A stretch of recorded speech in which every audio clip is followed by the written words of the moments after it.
Good morning, AWS, and welcome to the AWS Morning Brief. I'm cloud economist Corey Quinn, fixing AWS bills here in San Francisco or wherever I happen to find them. This episode is sponsored by Influx Data, the creators of InfluxDB. InfluxDB is like Amazon TimeStream, except that it has customers. In addition to being actually available for sale and not stuck in preview forever, it's also the de facto time series database you probably use if you need a time series database. They've got a few other products available as open source and managed service offerings. Check them out at influxdata.com. We begin this episode, as we must, with Capital One. Who's in their wallet? A former AWS employee exploited a weakness in a Capital One web application firewall, used that to extract instance credentials which were overly broadly scoped, exposed the personal information of 106 million people, posted it on the internet for some unknown reason, cost Capital One a projected $100 to $150 million to clean all this up this year, and then caused one of the most befuddling things I've ever read in a corporate press release about the incident. Specifically, Capital One said, no bank account numbers or social security numbers were compromised, other than about 140,000 social security numbers of our credit card customers and about 80,000 linked bank account numbers of our secured card customers. So, no bank accounts or social security numbers were compromised, other than those 250,000. Breaches are bad, but stupid statements like that are simply baffling to me. You see, people don't care if 10 folks were breached or 10 million. They care if they were one of them. Trying to downplay the numbers like this just makes Capital One look even worse. Look on the bright side, though. If it had been Wells Fargo instead of Capital One who got popped, people could have compromised the bank accounts of over 950 million Americans. Now, let's talk about what AWS was up to last week, since that's the point of this show. Amazon EC2 hibernation is now available on Ubuntu 18.04. Fascinating. Historically, you apparently could only hibernate Amazon Linux 1, not Amazon Linux 2 for some reason, and it would seem, based upon this article, that Ubuntu has beaten them to the punch. Awesome. EC2 on-demand capacity reservations can now be shared across multiple AWS accounts, which is awesome. This is really getting towards an idea of being able to have a whole bunch of accounts that you use for testing, for various development purposes, but you're able to wind up sharing financial commitments across those. This is going to continue to wind up being a theme that we see in the coming year or two, since it really seems that Amazon is going all in on having accounts be easier to provision and spread out. ECS now supports multiple load balancer target groups. Awesome. That means you can now have multiple load balancers pointing at multiple things inside of containers that no one's entirely sure what workload's running where anymore. This is a useful capability, but doesn't go very far towards making it more understandable as far as what it's actually doing. Amazon FSx now supports Windows shadow copies for restoring files to previous versions. This is handy. It lets you effectively have an end user restore a file that they've accidentally made a breaking change to. Picture it as an undo level button for the file system. NetApp had something very similar for this back in NFS, I want to say 15 years ago, and that was fantastic. I'm sort of surprised nothing else has done something like that in quite the same way, but this gets closer. Amazon MSK, their managed Kafka service, adds support for the latest version of Kafka, which is 2.2.1, and expands to a few more regions as well, which no one cares about, but they snuck that one into this description, so I'd be forced to mention it. Good work. Amazon Pinpoint adds campaign and application metrics APIs in the hopes of one day adding its first customer.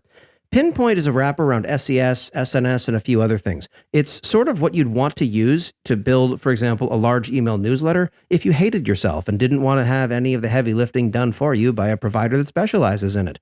Pinpoint is promising, but it's not quite there, speaking as someone who tried to use it and failed hilariously. Amazon Polly launches neural text-to-speech and newscaster voices, which is unfortunate. It means that AWS is finally coming after my radio voice and attempting to outcompete me on my own ground. But you know who they won't be able to outcompete? Chaos Search. Chaos Search gives you an Elasticsearch-compatible API with unlimited data retention, because that data lives in your own S3 bucket. You don't have to load it into a database to search all of it. and then pay for instances to run that database for you. It doesn't require other application changes, and it cuts your Elasticsearch bills by roughly 80% on average without the terrible parts of having to manage Elasticsearch. They're not just sponsoring this podcast, they're also a vendor and a product that I adore. Check them out at chaossearch.io. My thanks to them for sponsoring this ridiculous podcast. Amazon Sumerian now supports physically based rendering, which I only assume means that now those freaky hosts live in the real world and can beat the crap out of me in person. The Amplify framework adds a predictions category. And it's funny because I predict that Amplify is going to just go all in and become AWS for JavaScript sooner rather than later. They've announced new resources and a website to accelerate your cloud adoption, because there's nothing that makes more money or sense for Amazon than having its customers shove cloud down the metaphorical and sometimes literal throats of other departments in their company. The previously announced AWS Middle East Bahrain region has launched. That's ME-South-1. Having grown up there myself, I consider that to be Southern Maine. Congratulations on the new Southern Maine region. AWS IoT Events now supports AWS CloudFormation, only 2 months after IoT Events went generally available, or about as long as CloudFormation takes to roll back from a failed update. AWS RoboMaker now supports offline logs and metrics for the AWS RoboMaker CloudWatch Cloud extension. I don't know why this relatively minor change merits its own update post, but here we are. EBS's default volume type is now updated globally to GP2, off of its previous update of what the hell else would it have been. GP2 is the standard SSD-backed EBS volume that, frankly, you don't see people using too much of anything except this. If you're using something that isn't GP2, stop for a minute and consider why that might be. The answer may surprise you. Amazon's DocumentDB with MongoDB compatibility, yes, that's its proper name, adds aggregation pipeline and diagnostics capabilities. Wonderful. In every day, in every way, it's getting a little bit less like MongoDB. For example, it's not nearly as prone to drop valuable production data down the memory hole. Amazon QuickSight adds support for custom colors, embedding for all user types, and new regions.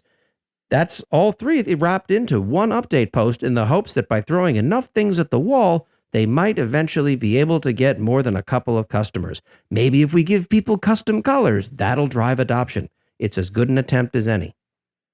AWS Batch now supports the Elastic Fabric adapter, also known as underpants.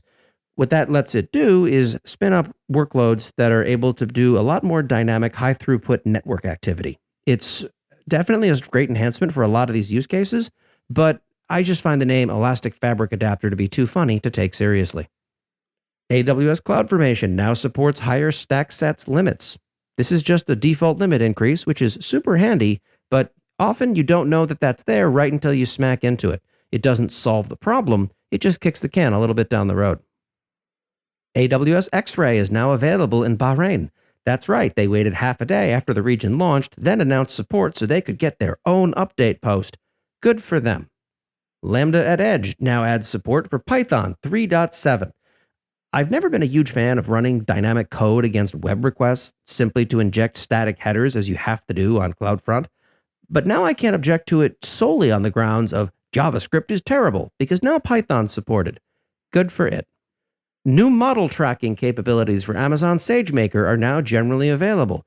That's huge because model tracking is, it doesn't even matter what I say to that because no one can wrap their head around what machine learning really is, and no one wants to appear dumb about it. So I could say that model tracking is actually tracking people who try on clothes for a living, and most people would nod sagely and be convinced I was saying something true. It's sort of an emperor has no clothes approach.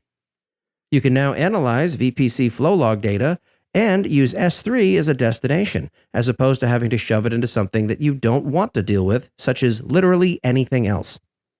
A white paper was released called Preparing for the California Consumer Privacy Act, which is the real title. The honest title would be more along the lines of Holy crap, GDPR Lite is coming to America. And that's a wrap for this week's episode of the AWS Morning Brief. I'm Corey Quinn, cloud economist for the Duckbill Group, and if you have an AWS bill that's terrifyingly expensive to you, we can help. Go to lastweekinaws.com/services to learn more. If you've enjoyed this show, please leave a positive review for it in iTunes or wherever you consume podcasts. If, on the other hand, you've hated this show, please leave a positive review for it in iTunes or wherever you consume podcasts.